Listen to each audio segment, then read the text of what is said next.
Conversations with Nicole. Let's talk about it. Tell me all about it. I'm here. I wanna know what's on your mind. Ooh, the world needs to hear from you, and I'm so glad to have a conversation to reach the nation. And it's all about you. We'll help each other to discover innovative ways to positively change the world. Let's talk about, let's talk about, yeah. Let's talk about conversations with Nicole.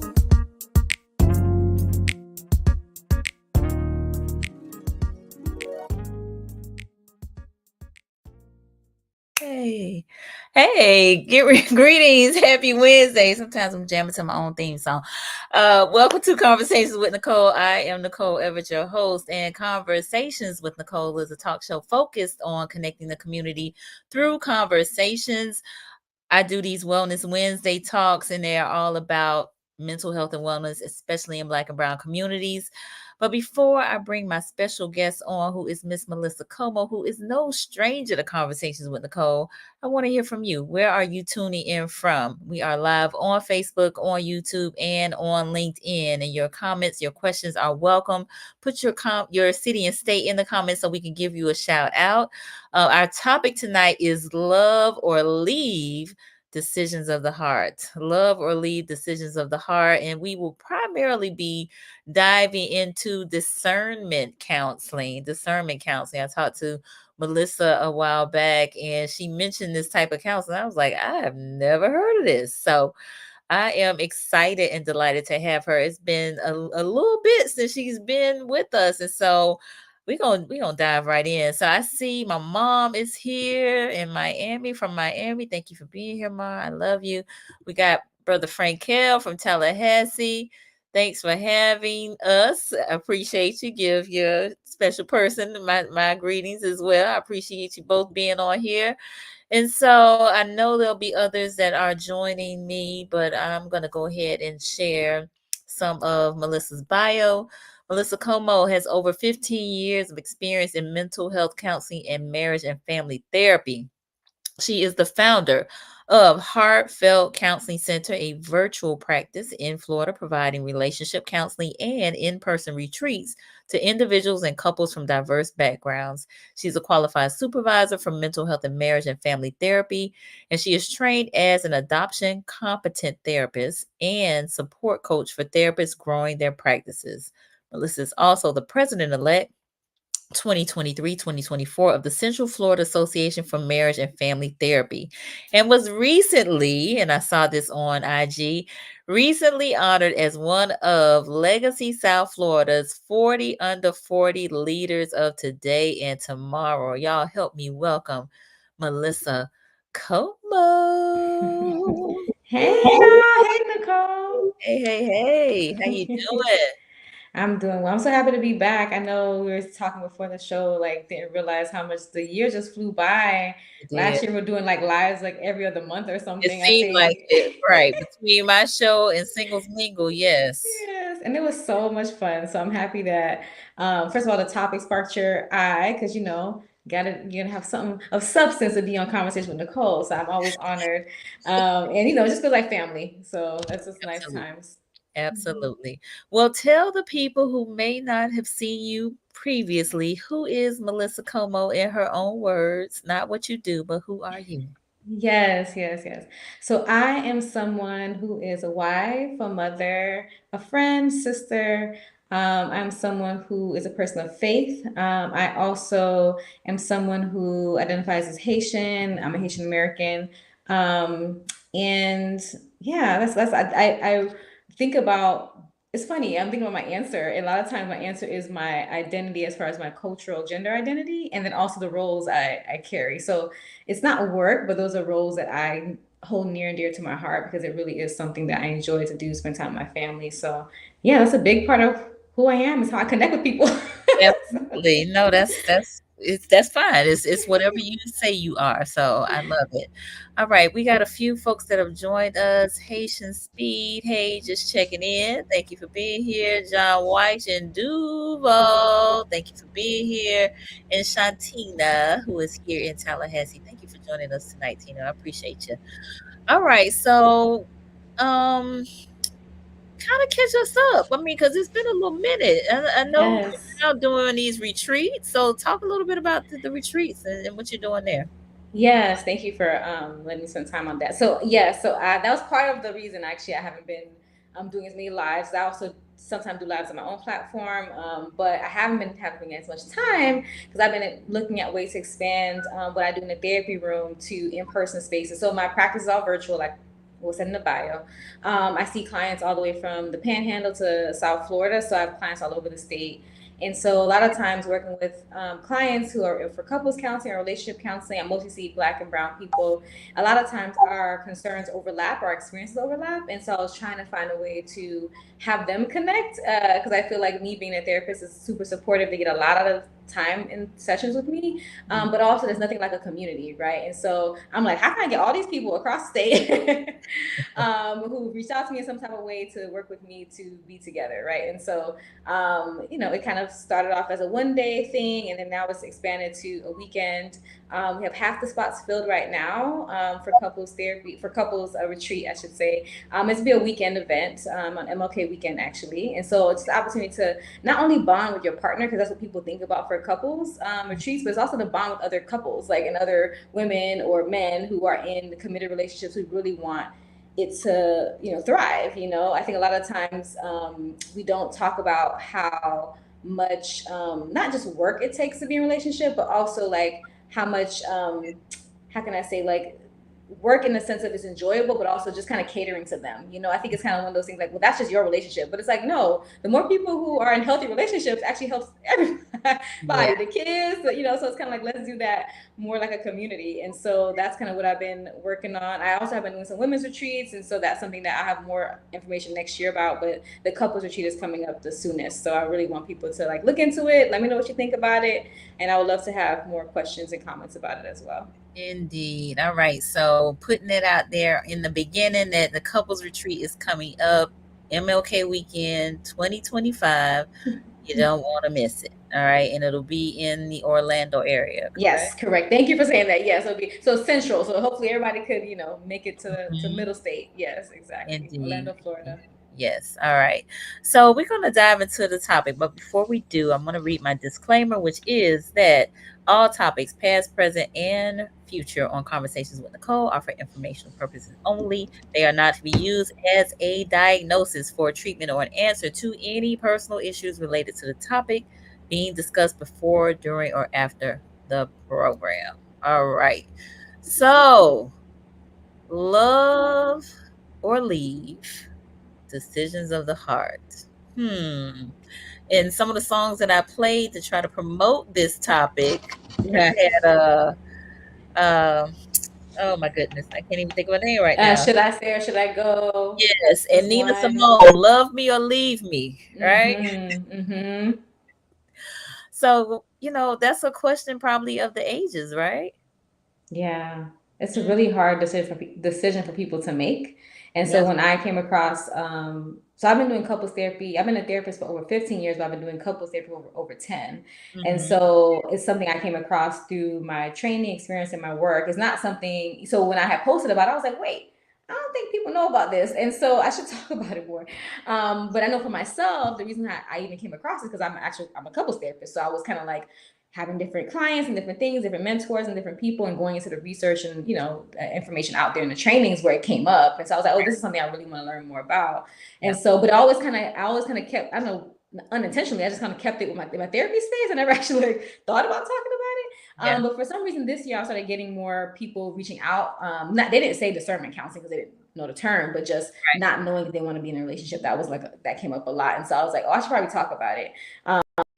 And so it's definitely one of those things, unless you're in couples therapy or a couples therapist yourself, you probably don't hear about it much. Mhm. And so I wanted to make sure that I thought about sharing with people just on a real on IG, and that's when we talked about it after to have a live on it. But it's something that there's a lot of research on it. Like there's stuff out there, but you won't know until you know, kind of thing. So yeah. Okay, cool. Coach Murr just joined us. He is in Madison County, Florida. Thank you for being here, Coach.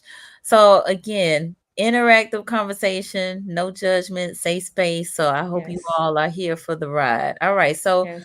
what should we know first, Melissa? So, what we need to know is that discernment counseling is a form of couples counseling. Okay. So, it's kind of like a subset, I guess you can say. Mhm. So, someone's like, you know how people ask for premarital counseling a lot? People say that I want premarital counseling. Yeah. Premarital counseling is just couples counseling. Like, it's just a version of couples counseling. It's just what stage are you in? We're about to get married. You know what I mean? Like, that's the stage we're in.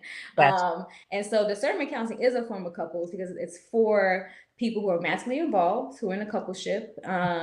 The difference about it, though, is that it's for people who are unsure, one or both parties, unsure if they want to continue the relationship. And so for couples counseling, the traditional form of it is people usually come to try to repair and save their relationship, right?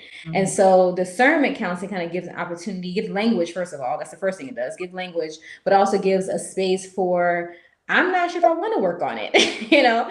And I know in my earlier experiences, I did have couples that presented that way, but I still treated them as the typical kind of couples client when that wasn't the best, approach until I found out later. I'm like, oh, this is actually better, because even though I was kind of doing discernment counseling without knowing the name myself, there's a lot of more information out there that I can kind of get more fine-tuned on, which I was doing for the past, several years now. And so it really helpful, because I think when you treat the couple like a traditional couples situation where they want to repair, but one doesn't, there's a lot of like more friction involved in it, because as a therapist in the space, you're trying to figure out, okay, how can I get this one person on board to try to repair? Right.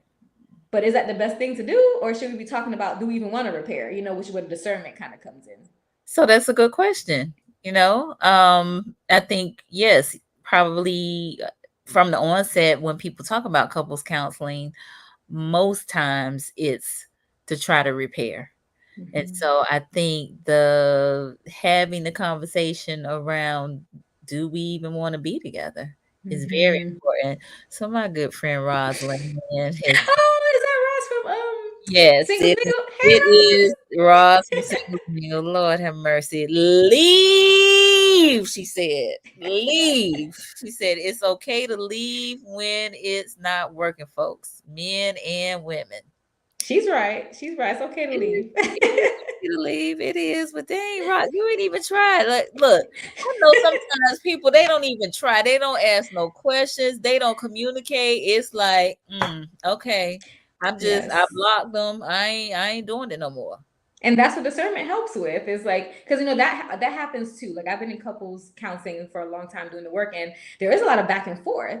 And so what discernment does is like pauses the back and forth and says, okay, well, let's talk about this back and forth and what we're doing, versus like, well, they said they came in to repair, he wants to repair, she doesn't, or they both do on one day but they both don't on the other day. Like, there's a lot of that can happen.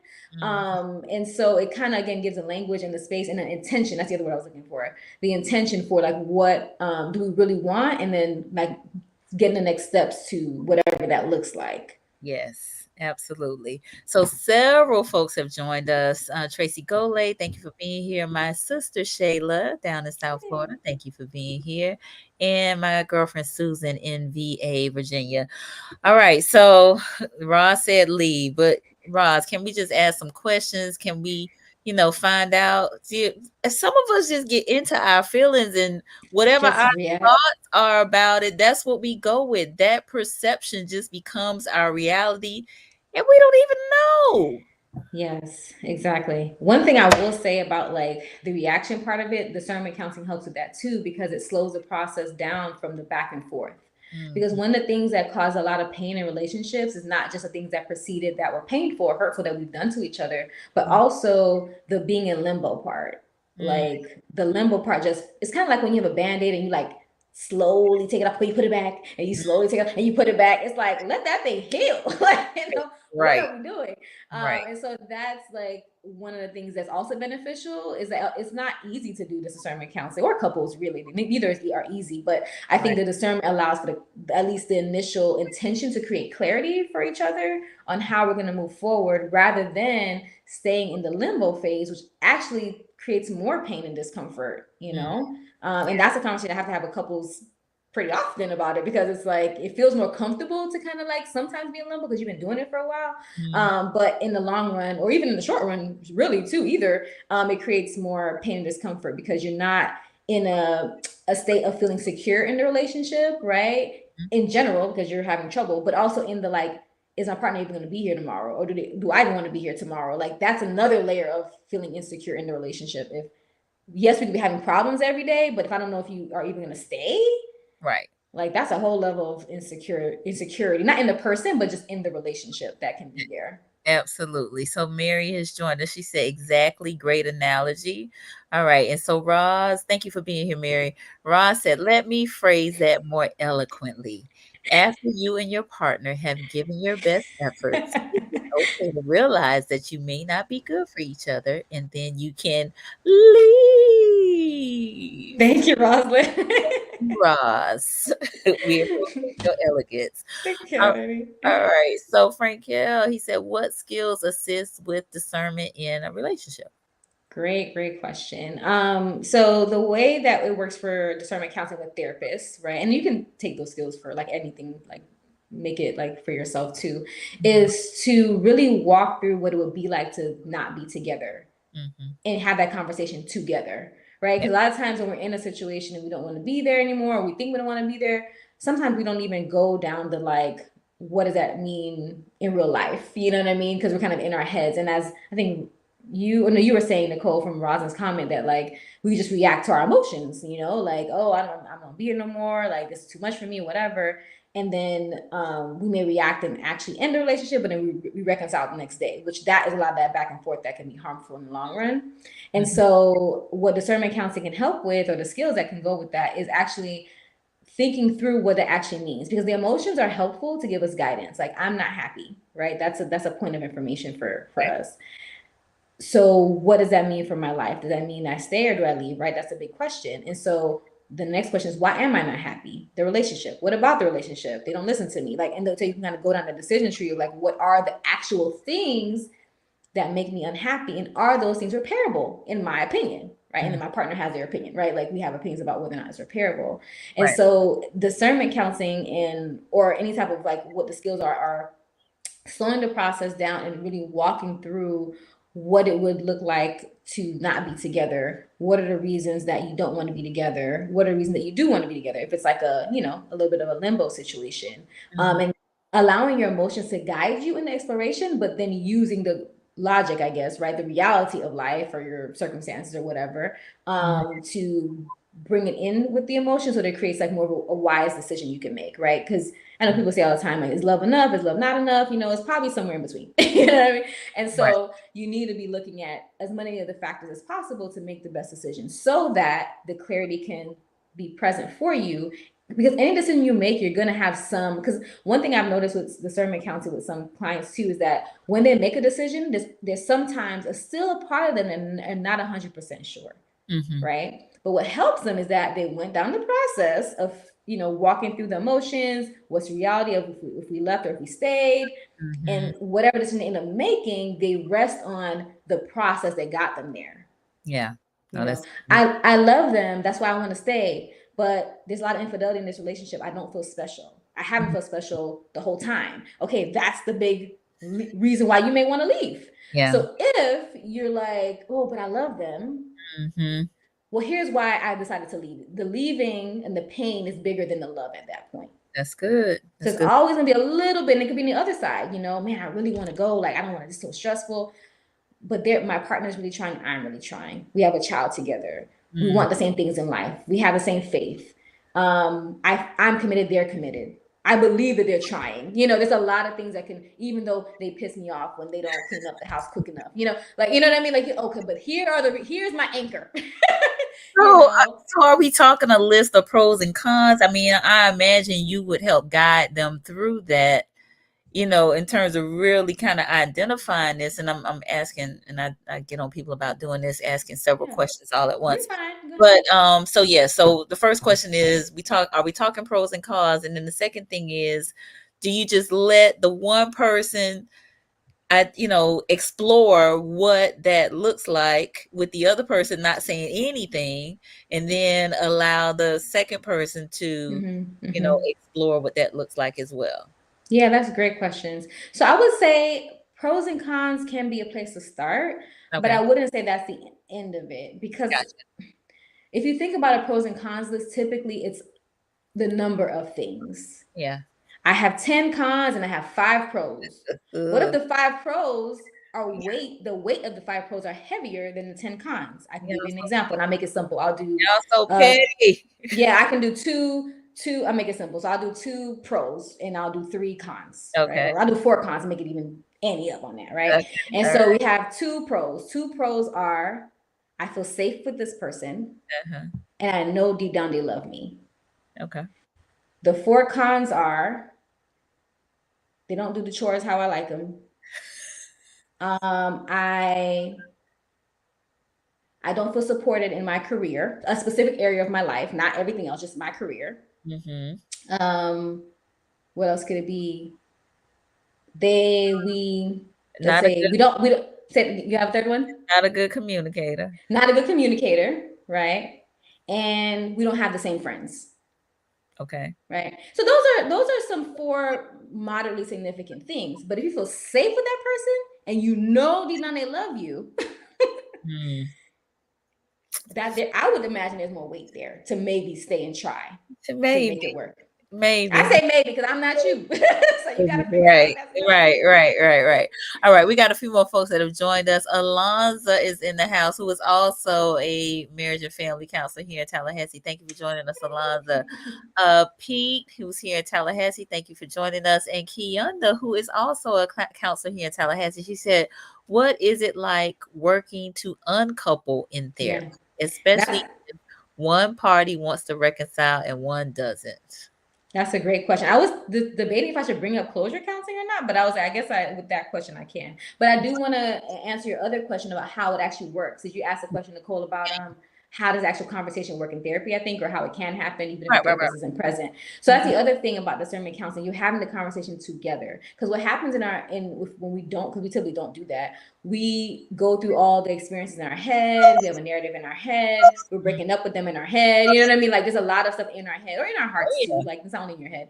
And so sometimes by the time we tell our partner we don't want to be with them, there's not enough clarity for them sometimes on how we got to that conclusion, right? And so the having the conversation together part allows for the unit to make a best decision for the relationship and for yourselves too, right? So it's almost like not a one-sided decision, especially if you have like kids or a household or other things, a community that you share. Not that you should stay for all those things, but you want to ideally make decisions together. So the discernment counseling, as far as the conversation, the quote unquote pros and cons or the weight about why you're staying, why you're leaving, having it together allows for a decision to be made together, right? If possible, right? And if the next part would be if not together, because it could be like, well, one person wants to leave and one wants to stay, but after the other person wants to stay, here's why the person wants to leave. They're like, you know what, you're right. I've been forcing this whole time. Because now you hear what your partner, or you know what, you're right. I haven't been trying hard enough, right? So whichever way it flows, but you have to have it together to know, how, because otherwise you can go to individual counseling to decide if you want to leave your partner. Like you don't have to go to discernment to just for one person to talk, right? You hear each other out and decide together. Because then the next step is whatever you decide, whether it's to leave or to stay, you want it to be something that's a process you can do that's effective, right? So if you decide to leave, hopefully it's amicable. You can have closure counseling like the other person was talking about earlier. Or if we right. stay, obviously you want to repair and go to the traditional couples counseling. So Mm. that's other part of it is you do discernment so that way the next step can also be as effective and healthy as possible. Yes, for sure. Yeah. All right. Alethea just joined us. Good evening. Thank you for being here. And thank you, Kiyonda, for that question. Um, Haitian Speed said if one partner is leaning in while the other one is leaning out. Oh, I like that terminology. How do you navigate the different emotions and help the couple come to a mutual decision? Oh, that's a good one. Yeah, that scenario. Thank you for that question. So leaning in, leaning out is actually a terminology we actually do use in discernment counseling, and that is actually happens a lot, you know. And I would say it even happens for couples who end up in traditional couples counseling, even from the consultation call, because usually the person who calls is the person trying to save it. You know, it's like, I want to schedule couples therapy with my partner or whatever, and that's the person that wants to repair. And usually the person that's not making the initial call, if they're not leaning out fully to like leave, they are definitely more withdrawn, I would say. And so they may still want to repair, but they are maybe more hesitant, they're more withdrawn. And so there's still a version or amount of leaning out happening, even if they do just end up in the, true couples counseling to repair it. But if they show up and like, no, I'm still leaning out, like I don't, or they might not say, I don't know if I want to, they usually say, I don't know if I want to stay, or I don't know if I want to, be in a relationship. Or they might say, I don't know if I go to couples counseling, because they're like, if I go to couples counseling, I have to try to save it. I don't know if I want to save it, so that means another conversation there. And so if that happens where one is leaning in, one's leaning out, then I tell them about their options. I'm like, okay, this is what couples counseling look like for the repair. If you want, you can do discernment counseling and so on and so forth. So we kind of have that discussion. Usually when I say that, the partner that's leaning out is like, okay, I want that one. I want discernment counseling. If they're going to pick.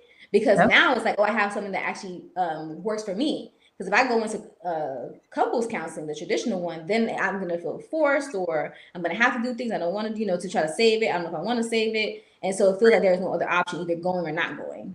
And so at that point, it opens a door for them to come.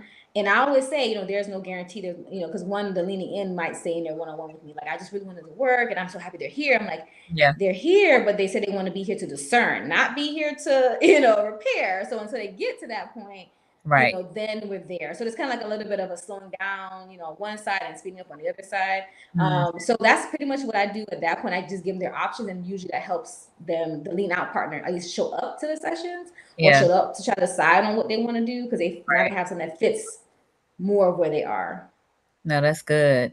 Coach Merv, do you run across couples who emotionally separate then quickly regret it? If you notice it's all emotional, do you try to save them? Ooh. Yeah, that's a good question. Run across couples who emotionally separate. Actually, so I don't know how deeply you mean by separate, but what I will say, there's a model that I use called emotion focused therapy, and that's actually what it talks about, which is the goal what we want for relationships is to be safe, secure, and connected. But none of us are, and even if friendships or family, same thing, none of us are 100% in that space all the time. So hold on, let me slow it down. You talk real fast. I know. Safe, secure, and connected. Connected, yeah. Okay. So safe, secure, and connected are what we all, want, and that's what our goals are, desire, yeah. But even when we have like a healthy relationship, we don't have that experience, or we're not in that space 100% of the time.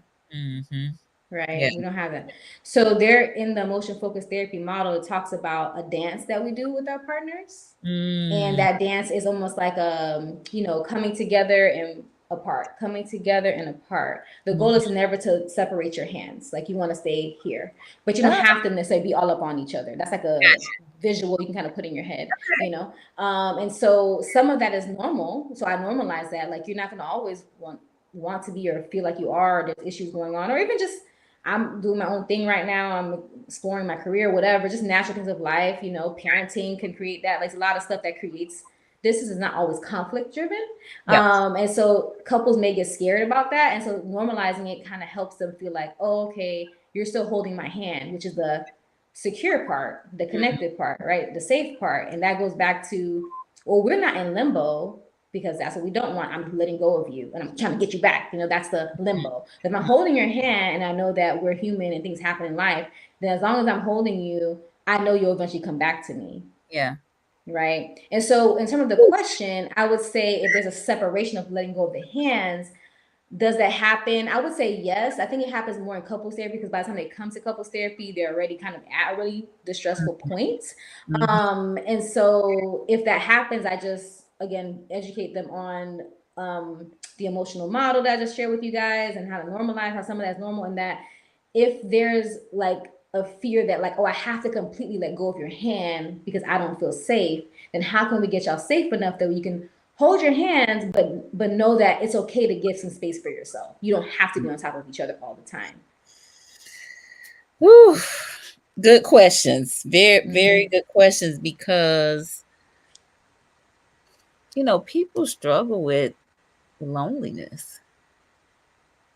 And the thought of losing fellowship with somebody that you want to be in fellowship with is tough, Mm-hmm. Mm-hmm. especially if they aren't that, those feelings, those emotions aren't reciprocated. No.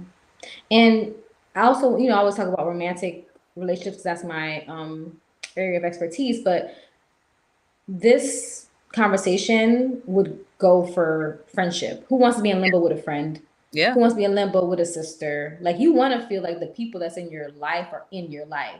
And that if we go through things, you're not going to just walk away. And then you're not going to come back when you want something and then walk away when you're mad. Like, that's not secure. Yeah. No. Or safe. Or safe or connected. None of that. None of that stuff. All right. So I want to circle back to Coach Murray's question, but we are a little bit more than halfway through our talk. So for those of you who are just tuning in, I'm on with Melissa Comeau, and we are talking about love or leave, decisions of the heart, and we are unpacking discernment counseling, which is a form of couples counseling. So the part that I want to circle back with Coach Murray's question is, do you try to save them?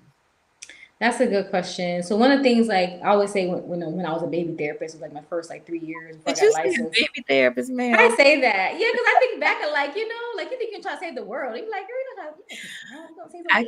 I could see You that. know, yeah, like you just want to, you're really motivated and passionate about it. So that's why I would say baby therapist. But all the same core stuff is there, but then the life lessons and career stuff, like, okay, what's realistic, and so back then, yeah, I did. I think now, many years since then, I've just gotten to a point of, remembering that that's their relationship. I mean, I have had to have some real, as we say, come to Jesus, conversations with people of like, you are hurting your partner.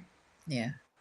Maybe not with their partner there, Yeah. but like from my vantage point, I'm neutral. I don't have any, and I check with my relationship with my clients often, like to make sure that like I'm keeping up with keeping the balance as much as possible, right? So I can, be able to give care, but also when I do have these conversations, they know it's coming from a place of compassion. It's not like I'm trying to judge them. And I also say like, that must mean that you must be hurt.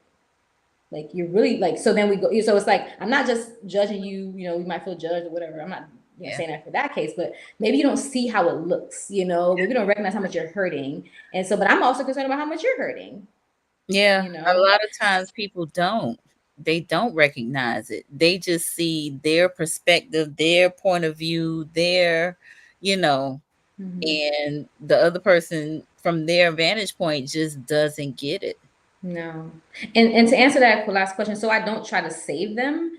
If I feel like that's happening, and this is something that as therapists we're trained to do, you put it back on the couple. Whenever you feel like you're trying to save too much, that's their work, not yours. And so, of course, it's always an ongoing process because I'm human, they're human, and that's part of the work is to connect with another human, like my actual self, not just my training.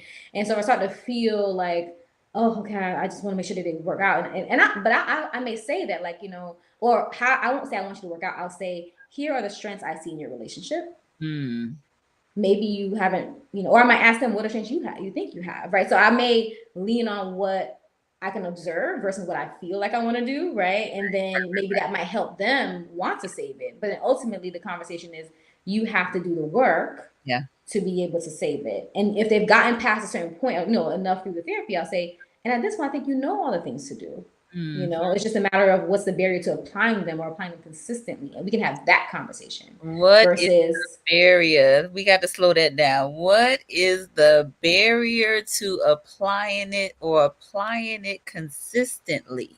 Y'all need to marinate on that for a minute. What is the barrier?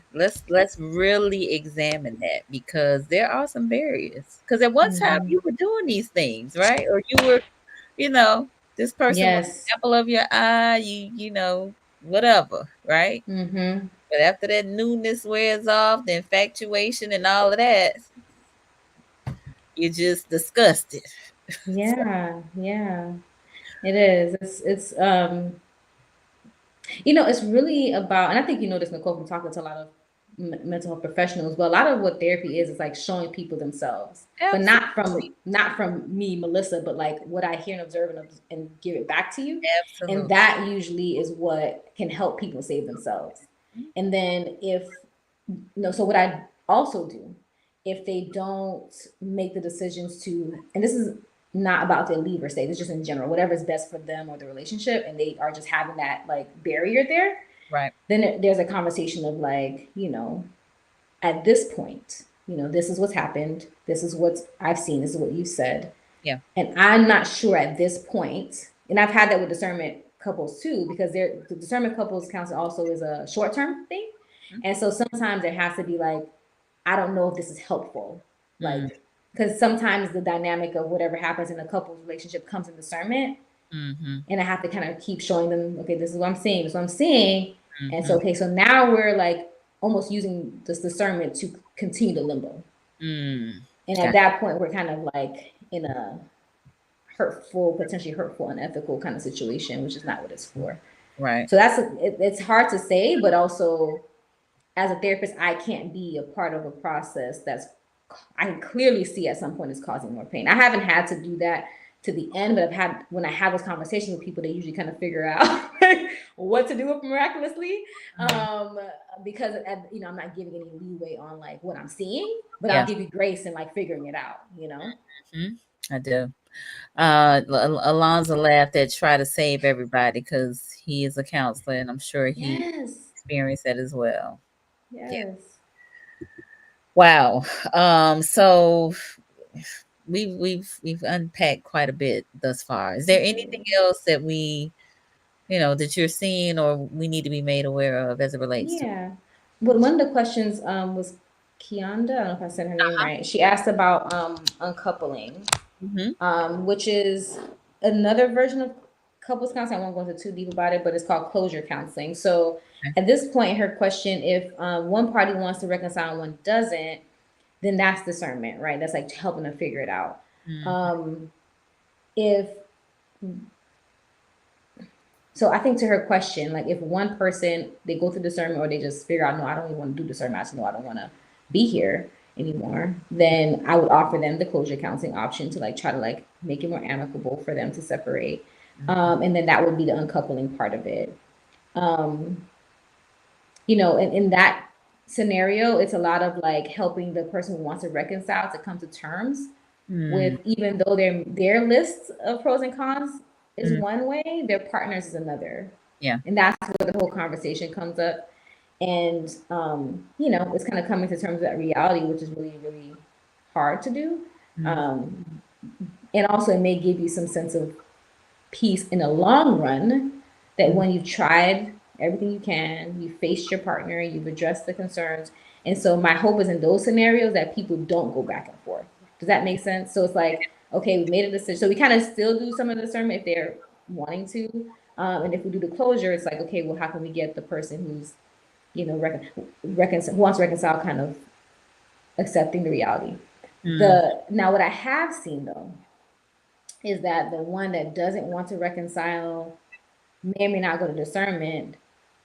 They a lot of times don't want to engage in a process to amicably separate, because they continue to feel pressure from their partner to stay, which they're Mm-hmm. not necessarily wrong about. So maybe the conversation of like, okay, fine, I'll talk to you in discernment or closure or whatever, or okay, let's figure out how we're gonna. I mean, other than logistics, people talk about homes but as far as the emotional uncoupling part, a Right. lot of times the one who doesn't want to be there really doesn't want to engage in that dialogue, because they feel the pressure of, if I have this conversation, my partner's gonna try to convince me to stay. Or if I have this conversation, I'm gonna have some expectations put on me. And so usually they're just like, I don't want to talk about this at all.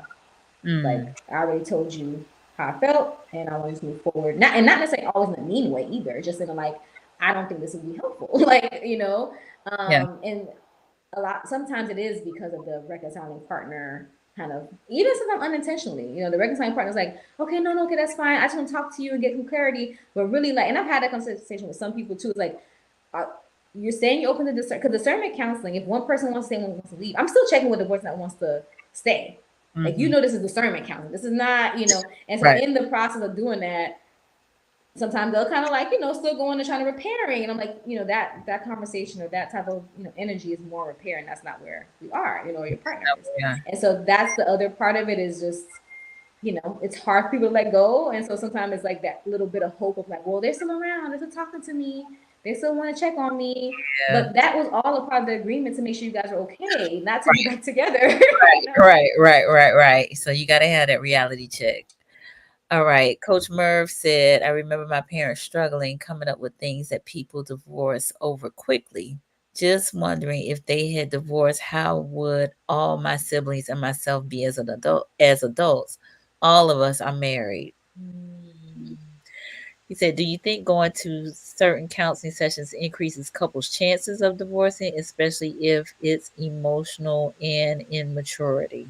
That's a great question. I've actually had people accuse therapy of that before. Like, Really? yeah, they're like, oh, it's because we were talking about it. And I'm like, what? You Like, best be in denial.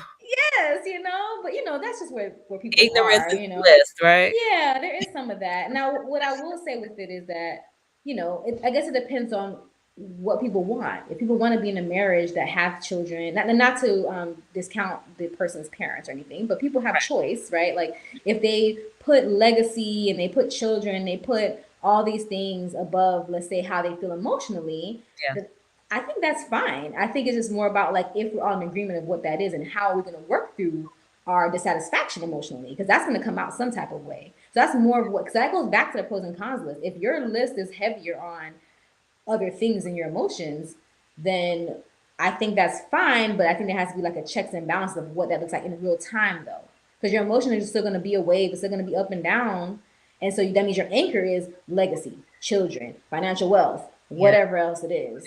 Yeah. You know. I mean, you're talking value systems. So I Yep. really hope y'all are getting it the way Melissa is putting this thing down, because it all boils down to basically, who are you? What do you Mm-hmm. stand for? What do you stand on? And what is important to you? Mm-hmm. And if certain things are important for you to you and not to your partner, then like you just said, that, what did you call it, Anchor. emotional disappointment, or Yeah. what have you. Mm-hmm. Like, can you contend with being emotionally disappointed because certain things aren't the way you would like them to be, but if they stand on some other things that are very important to you, are you rolling with that? So Mm-hmm. And essentially, also, what does that look like though? Like, so let's say, for example, the one that's like, we gave an example, they don't support me in my career. mm, Okay, so we're gonna let go of that.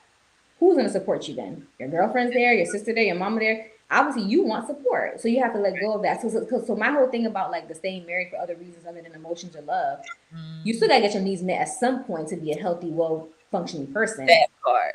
that part right there. So to think that, oh, my partner doesn't have to do this, I'll just stay for these other reasons, that's where resentment grows, dissatisfaction, and then you can wake up 30, and I've had that for couples that have been here for a long time, 30, Yeah. 40 years, and like, I don't even know why I stayed. Now, all the other reasons that was 20 years ago is not as weighted now because kids are grown up, everything's all locked away, everything's, things are signed, we're good, legacies, all, everything's there, but now Yeah. I'm not happy. That Yeah. means you weren't filling your cup over the past 20 or 30 years. Mm. Mm. We sitting in that. We sitting in it. We sitting in it right now. We sitting in it. Did y'all hear that? Did y'all hear that? Yes. All right. Coach Murph said, I'm picking up what she putting down. Much respect. Thank you, Coach Murph. Thank you, Coach. Yeah, Great questions because tonight, Coach Murph. we're holistic people. We're whole people. We're not just wives, husbands, parents. Talk show hosts. Like, we're all of these things. So to think that like, oh, I'll be okay. You're human, and so you want to give yourself that compassion and grace, and also that you deserve to also be happy. And if Yep. being in a relationship that doesn't give you the emotional need that you really have, then how can you have that, be met so you can be happy and content and anchor yourself in the things that do satisfy that. And then how can you still have a healthy relationship despite of knowing that, okay, we're not going to be, you know, all up on each other. Like that's not our coupleship. We decided to do this. And so you still can make it healthy, like, okay, how do we have conflict? How do we, all those things still apply, and also expectations of like what things, mean, and that type of stuff. So that's like a really advanced conversation. I have yet to meet a couple that can do that.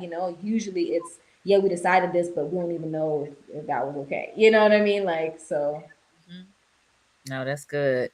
Enigma Sep, I just saw him at the event that I was at. Thank you for being here. He said, interesting perspective. Appreciate you being here, E. And Alethea, we are indeed the sum of all our parts. Yes. You know what it reminds me of, Nicole? I was talking to my girlfriend about this. Arranged marriages. You know Mm, how there's research that shows arranged marriages. I don't know what the recent one is, but years ago showed that their marriage rates were, for divorce, were lower, right? And so it's kind of like, well, love doesn't matter because people don't know each other. But that goes back to their value system. That goes back to, and also divorce and not the well, staying together doesn't necessarily mean they're happy either, right? So that research is talking true. about marriage versus divorce. So that's one thing. Right. But also, let's assume that they are happy with their life as a whole. They're Uh-huh. probably looking at their life as a whole, versus just their relationship.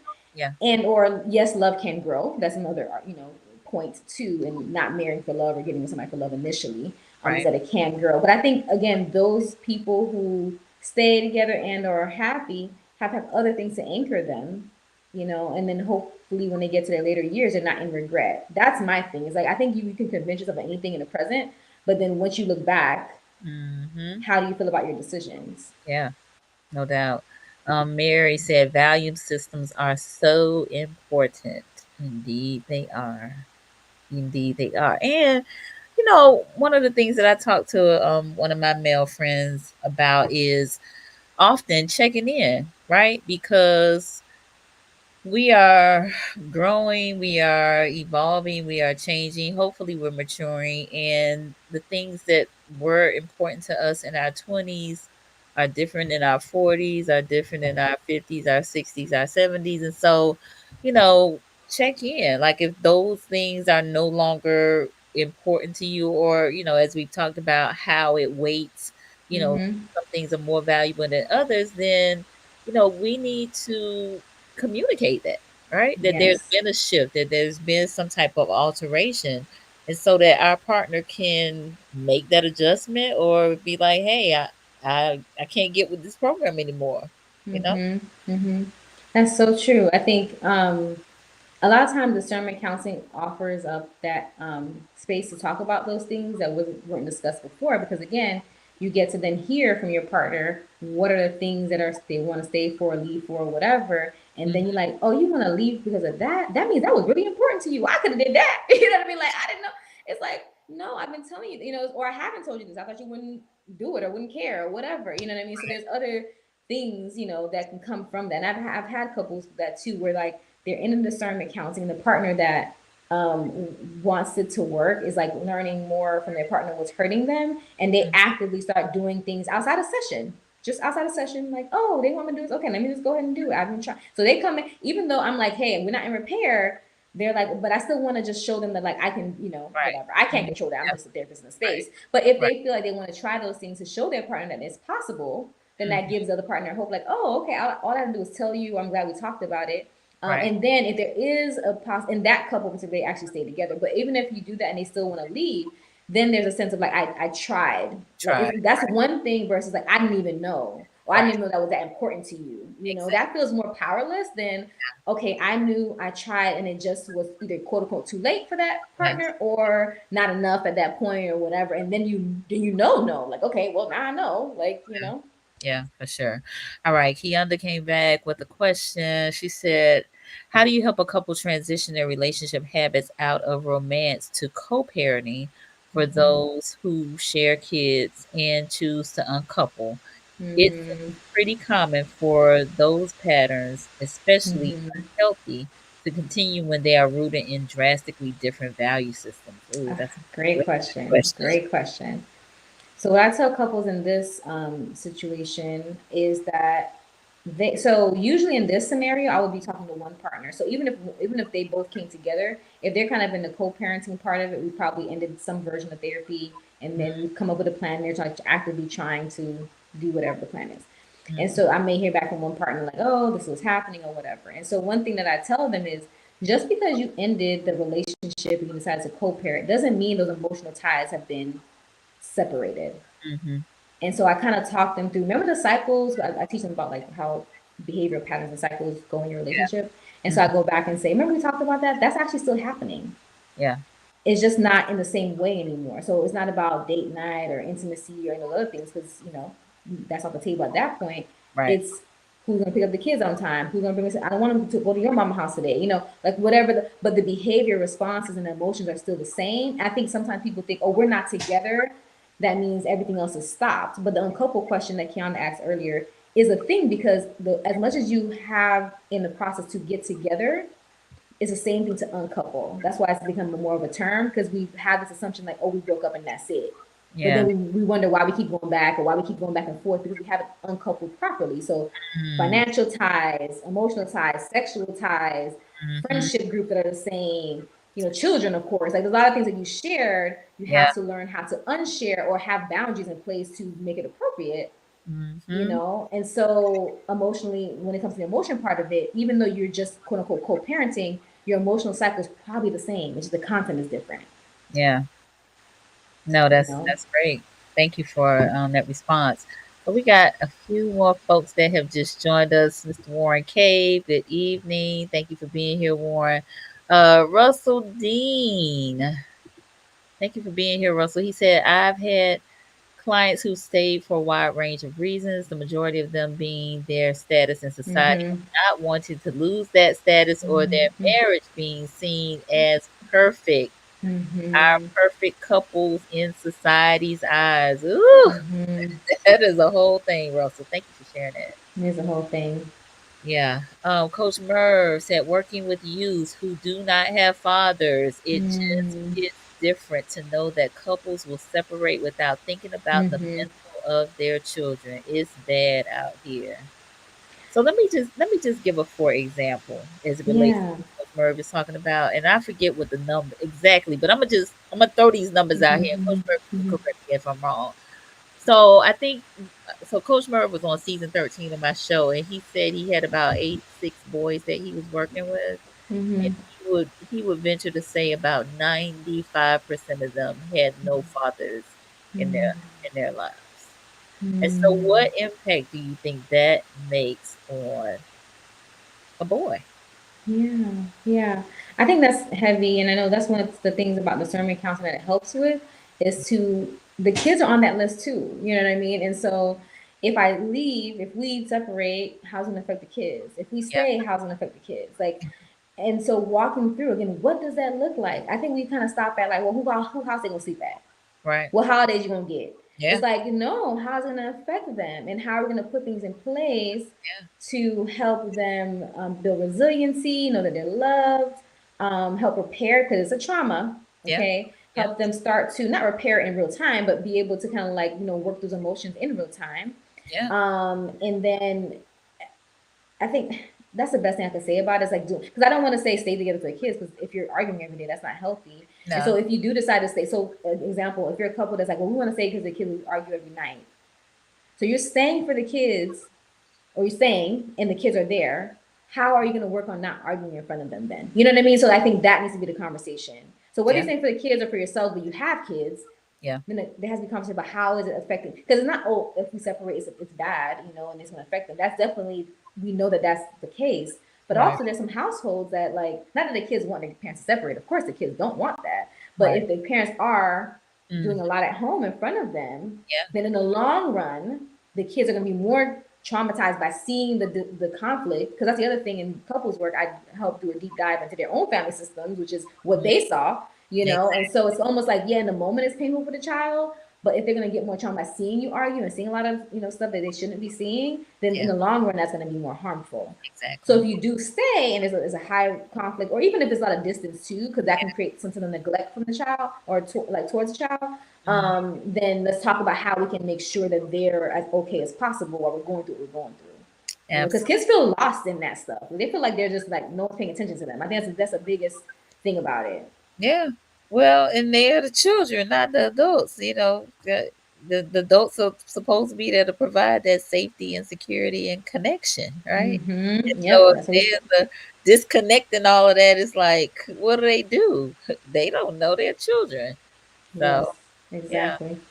All right. So Mr. Bobby Roberts has joined us. He's here in Tallahassee. Thank you for being here and your comment. He said many barriers in a relationship may have more to do with our willingness to be truthful with ourselves about our weaknesses and learning to communicate effectively beyond and without anger. Ooh, ooh, that's good. Thank you for sharing that. Great, great point. Warren, it doesn't impact the kids. I'm sorry, it It does does. impact the kids, but we need more people like Coach Merv, Sam Carr, myself, and others who want to take on the challenge of helping these children to know that they're the solution for a better life, and let's help them to know and tap into their full potential. Yes, Yeah. What I absolutely. hear in that statement is like, it takes a village to raise, a Yeah, child. yeah, And that does help prepare it does. for some of it. What I do want to also say is that it doesn't replace, not to say that Warren is saying that, but just for the Yeah, conversation, no, it no, no. doesn't replace the pain that they get from parents or fathers or mothers. Right, What I do see happen, like when I talk to the adult versions of us, right, who come in and talk to I deep dive in their family stuff, is right. they are able to say, "Oh, I had these people, Yeah, and also I was really hurt," and so they yeah, still have to process the hurt from their parents, let's say, yeah. so that way they can also fully capture what Coach Merv and Sam, Sure. because there's like they're taking it in, guys, but Yeah, there's a part that's not being fully received until that the heart that's broken gets repaired, if that makes sense. And then they would have, I mean, absolutely. they appreciate you now because like you're in their life now, they need you now. Don't stay there, stay there. Right. And also know that you're also planting a seed for the future too, if that makes sense. Absolutely. You know. Absolutely. Absolutely. Coach Merv, as a man, I had many reasons I thought to divorce, but had to realize that I had to make some changes. I thank God that I focused on me and not her. Grown folks' decisions. Thank you, Coach Yes, that's important. It is. All right, Sweet Rattler, learning and implementing clear boundaries help break those patterns. Absolutely. Yes. Can I Thank piggyback on that real quick? Because that's actually, I was hovering over Keonda's, I think it's her name right, comment about I answered part of it, but the other part I was going to say and how to actually deal with that is the boundaries. This is what I was going to say actually. So, again, that's the whole uncoupling part. you. Because when you're getting together and you're together, you still should have boundaries, but they're probably a little different because you're together, right? Like you share a Right. household, a child, whatever. But then when you start uncoupling, then you start to figure out, oh, okay, we got to separate accounts. Okay, I don't, oh, we Mhm. got to do this. And so, and maybe you don't want your partner, your ex partner, child, or mother, father to know some of your business anymore. You know what I mean? So it's kind of, and not in necessarily a negative way, just like you need your space. And so then it creates like, okay, opportunity for creating those boundaries. And that's, so once they understand the patterns and that the patterns are the same it was when they're in the relationship, and Mhm. then they apply boundaries to those, and I would say even section by section of your life, finances, child, household, friend groups, physical, that's the other thing about couples sometimes in this scenario. Sometimes there's a back and forth, the physical intimacy part, and that's another situation too. So it's like, okay, well, you're comfortable with each other, so what you normally do, whatever. But and Mhm. also how is it affecting your uncoupling process though? You Yeah. know what I mean? Like, are you still, oh, we don't want to get back to it, we're just doing this, like, okay, but then, so we just kind of talk about that. And people grown, they can do what they want, but I Right. think ultimately knowing what those decisions can come out to be, especially if you have kids, Yeah. like I think that's the part of it. So the boundaries is the other part of that, patterns and then boundaries. And it's still impacting you. Yes. You think, Yes. oh, it's no big deal. No, yes, it is. Because they in Mm-hmm. your space, they in your face, and Mm-hmm. there's some other places that they don't Yes. see no more. So cut it Yes. off. Yes. And I even would add to that because, like, with one thing I've been teaching my clients a lot more this year too is how much emotions are actually physiological. we're hearing a lot about nervous system a lot online now, and like trauma, how the trauma affects your body and your brain and those different things. It's the same thing with physical intimacy and sex. It's the same thing. So if you're like, okay, no, we don't want to be together, or we're deciding, or we're discerning, blah blah, and like, but you're doing physical things together, then the endorphins and the hormone, all those different things are showing up when you're intimate, and then you're Yeah. expecting yourself to just bring it back down and just go back to normal tomorrow. And yes, people perform that, but how much of it is actually a separation? Yes, ma'am. Yes, ma'am.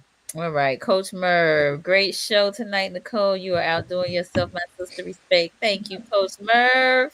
And we got Dan the Man Richardson, who's also a counselor here in Tallahassee. Thank you Yes. for joining us, Dan. He said, "Good evening, everyone. I hope all is well." Yes, Dan. Thank you for tuning in. You have to catch the replay.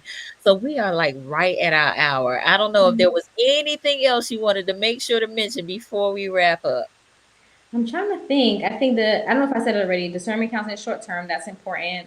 Yep. Decide on what to do with the relationship. Hmm. You can consider a pros and cons list, but more like a weight to the list, not just the amount of quality, not just quantity of the list. Right. Doing it together, Mhm. right? Deciding on what to do together and separating or staying together, not just on your own. Yep. And I do think, like, these are conversations you can have without a therapist. I think it just depends on if you think you both have the communication, skills and tools to do that effectively. Mhm. Because if you're going to be having some type of conversation anyway, why not have the one that's going to be more helpful and then giving you clarity for the future, not just the present?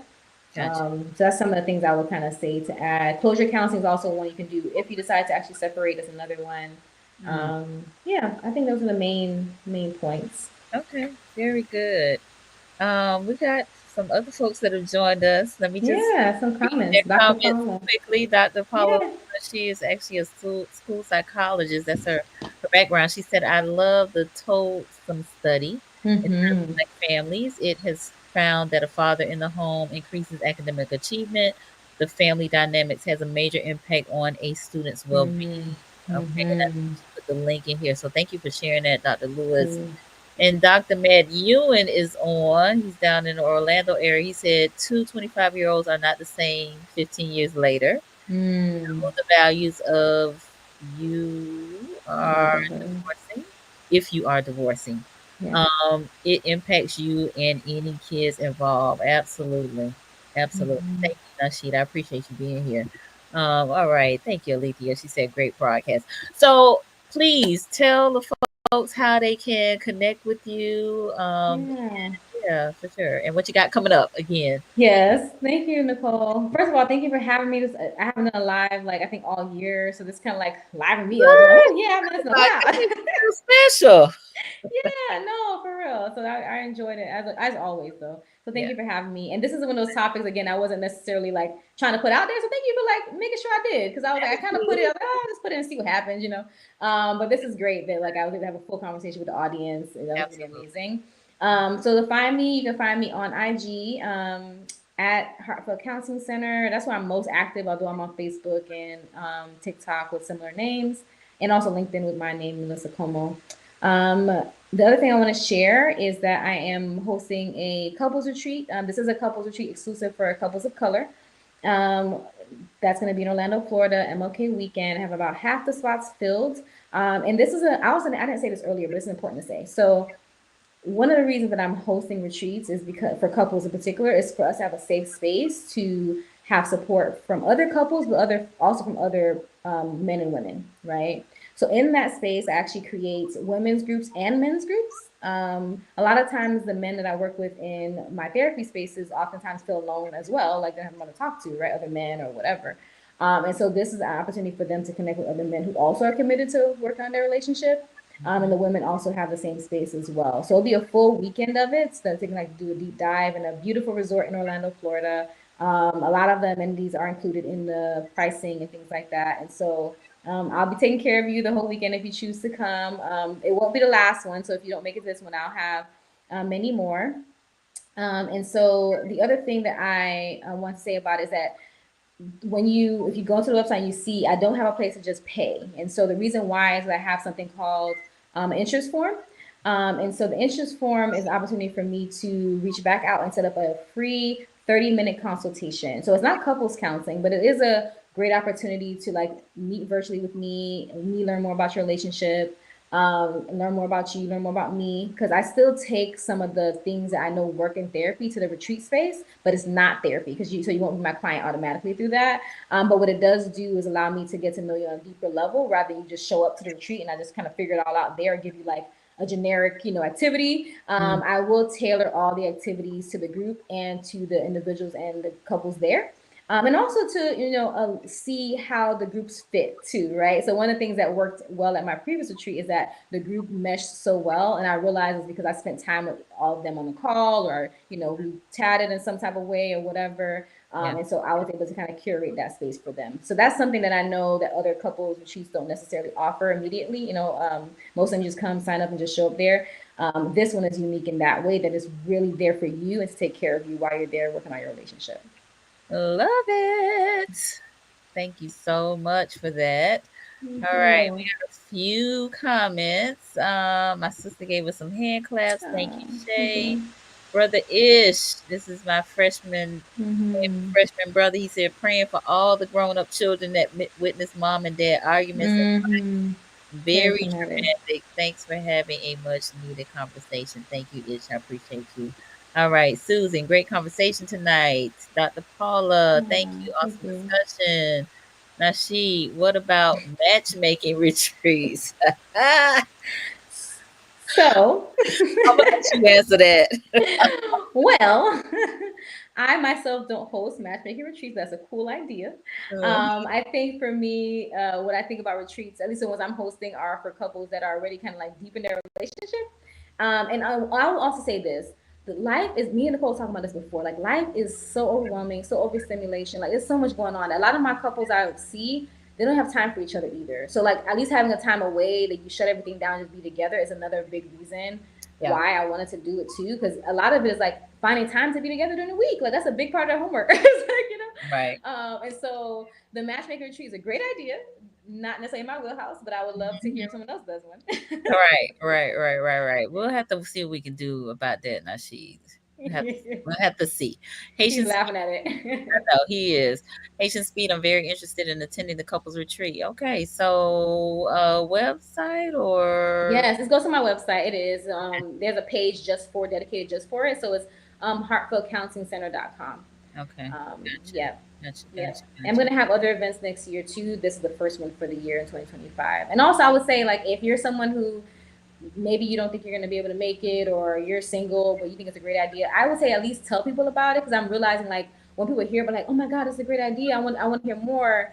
And so as much as y'all can kind of like help me spread the word, I would so appreciate it, because it's a lot to say. So if you just send up my website and just hear about it, I know it's going to grow and be great. I just have to kind of get it out there more.